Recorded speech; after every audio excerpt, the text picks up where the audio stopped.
Hello नमस्कार everyone.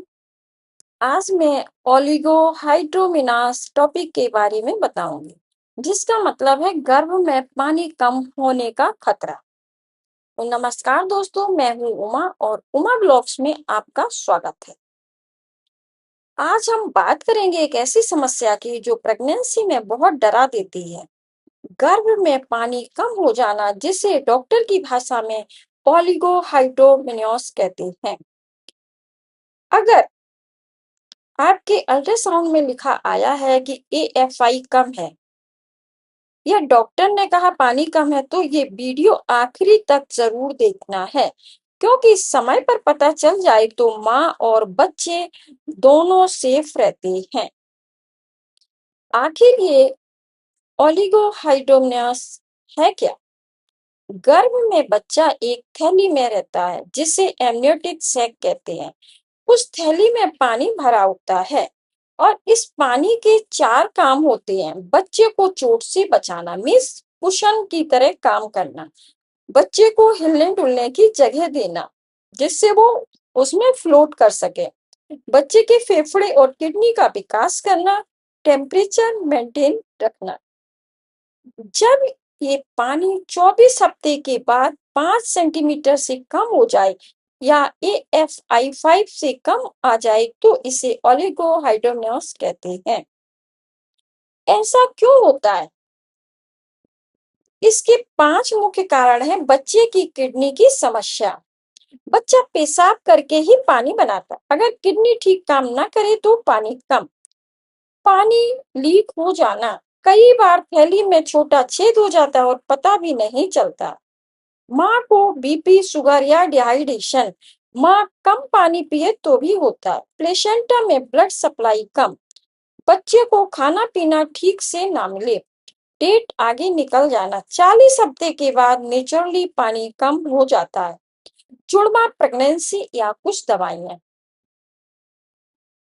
तो इसका मैं शुरुआत करती हूँ। क्या गर्भ में बच्चे के चारों ओर पानी कम हो जाए तो क्या बच्चा सुरक्षित रह सकता है?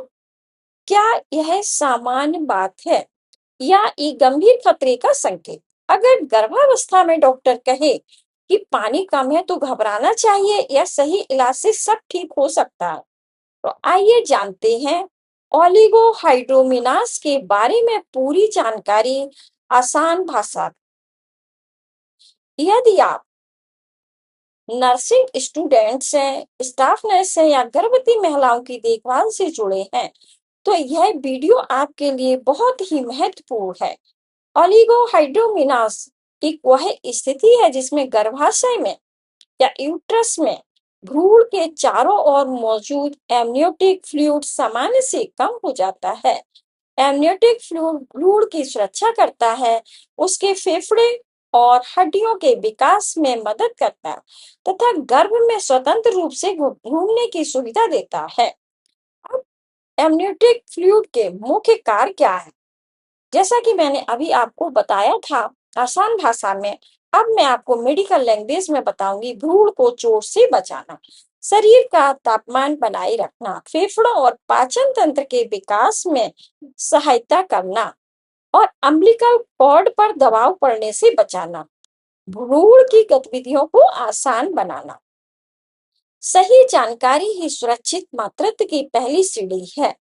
ओलिगोहाइड्रोमिनास के कारण समय से अधिक गर्भावस्था मतलब पोस्टम प्रेगनेंसी, झिल्ली का समय से पहले फटना, प्री रैप्चर ऑफ मेम्ब्रेन जिसको हम शॉर्ट फॉर्म में प्रोम कहते हैं, उच्च रक्तचाप या प्री एक्लेम्पसिया, प्लेसेंटा की कार्य क्षमता कम होना, भ्रूण के गुर्दे किडनी की जन्मजात समस्या, जुड़वा गर्भावस्था में यह ट्विन टू ट्विन ट्रांसफ्यूजन।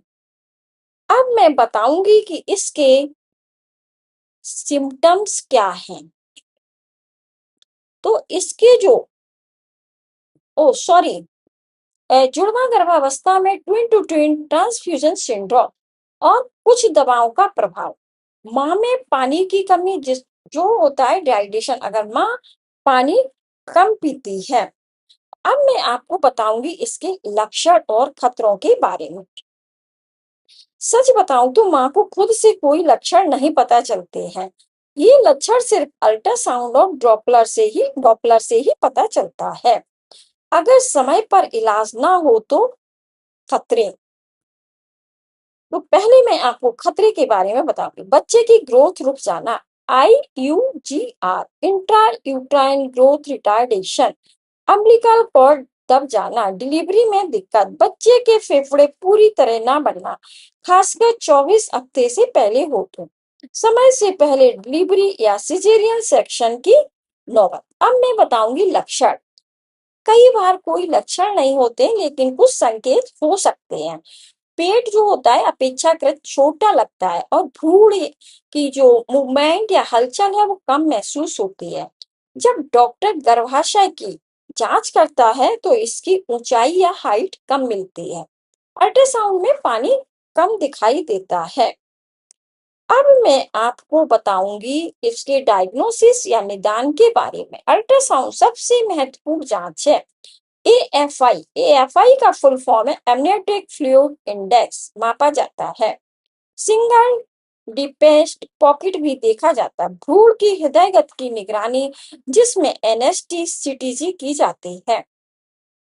समय पर जांच माँ और शिशु दोनों की सुरक्षा का मजबूत आधार। माँ और शिशु पर प्रभाव, शिशु पर विकास रुक जाता है, फेफड़ों का विकास प्रभावित हो सकता है, नाल पर दबाव बढ़ सकता है, नाल में अम्बिलिकल कॉर्ड पर दबाव बढ़ सकता है, प्रसव के समय भ्रूण को तकलीफ हो सकती है। गंभीर मामलों में क्या होता है, स्टिल बर्थ। स्टिल बर्थ का मतलब है मृत जन्म, मतलब मरा हुआ बच्चा पैदा होना। इसका खतरा बढ़ सकता है।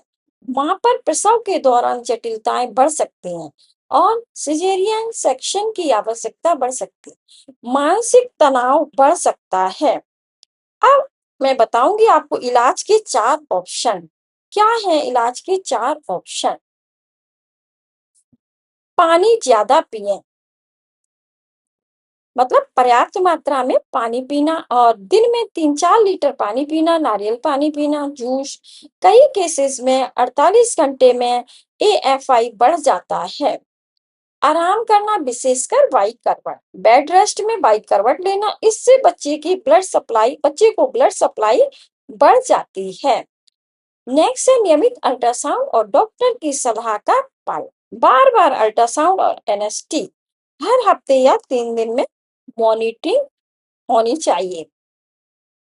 अब आता है कि आवश्यकता होने पर अस्पताल में भी भर्ती करना पड़ सकता है। और प्रसव का सही समय तय करना। गंभीर मामलों में एमनियोफ्यूजन या समयानुसार प्रसव भी कराया जाता है। तो एमनियोफ्यूजन का मतलब होता है डिलीवरी के समय पानी या फ्लूइड चढ़ाना या ट्रांसफ्यूजन करना। अब मैं आपको बताऊंगी, अगर 37 वीक्स पूरे हो गए और पानी बहुत कम है तो डॉक्टर डिलीवरी कराने की सलाह दे सकते हैं। और जो जरूरी टिप्स है माताओं के लिए, गर्भवती महिलाओं के लिए, वो है पानी, दवाई, अलार्म लगाकर हर 1 घंटे में 1 गिलास पानी पीना है, अल्ट्रासाउंड को मिस नहीं करना है, 28 हफ्ते के बाद हर महीने AFI जरूर चेक कराना, और भ्रूण की हलचल गिनना है कि दिन में 10 किक महसूस होनी चाहिए। BP और शुगर को कंट्रोल रखना है। डॉक्टर से सवाल पूछना है कि मैं AFI कितना है, डॉपलर नॉर्मल है क्या? जब डॉक्टर से सवाल पूछते हैं तो उसमें घबराना नहीं है। अब मैं आपको बताऊंगी कि एज ए एनम या स्टाफ नर्स आपकी क्या रोल्स। गर्भवती महिला की नियमित जांच कराना, भ्रूण की हलचल के बारे में पूछना और पर्याप्त पानी पीने की सलाह देना, खतरे के लक्षणों की पहचान करना, समय पर रेफर करना, परिवार को सही परामर्श देना, सतर्क एवं स्वस्थ मां और सुरक्षित शिशु की पहचान। अब मैं आपको बताऊंगी कि बचाव के क्या उपाय अपनाने हैं। तो दोस्तों घबराना नहीं है। ओलिगोहाइड्रोनेस का मतलब ये नहीं है कि सब खराब। समय पर जांच और थोड़ी सावधानी से सब ठीक हो जाता है। अगर अब आप जो बचाव करेंगे उसमें नियमित एएनसी विजिट कराना, पर्याप्त पानी पीने को देना और संतुलित भोजन देना है। डॉक्टर की सलाह के बिना कोई भी दवाई नहीं लेना, भ्रूण की हलचल पर ध्यान देना, किसी भी असमान लक्षण पर तुरंत अस्पताल जाना है। तो दोस्तों, ओलिगोहाइड्रोमेनास एक गंभीर स्थिति हो सकती है, लेकिन समय पर पहचान, सही जांच और उचित उपचार से मां और शिशु दोनों को सुरक्षित रखा जा सकता है। यदि हमारी ये वीडियो आपको उपयोगी लगी हो तो इसे लाइक करें, शेयर करें और उमा ब्लॉग्स चैनल को सब्सक्राइब करना ना भूलें। Thank you so much.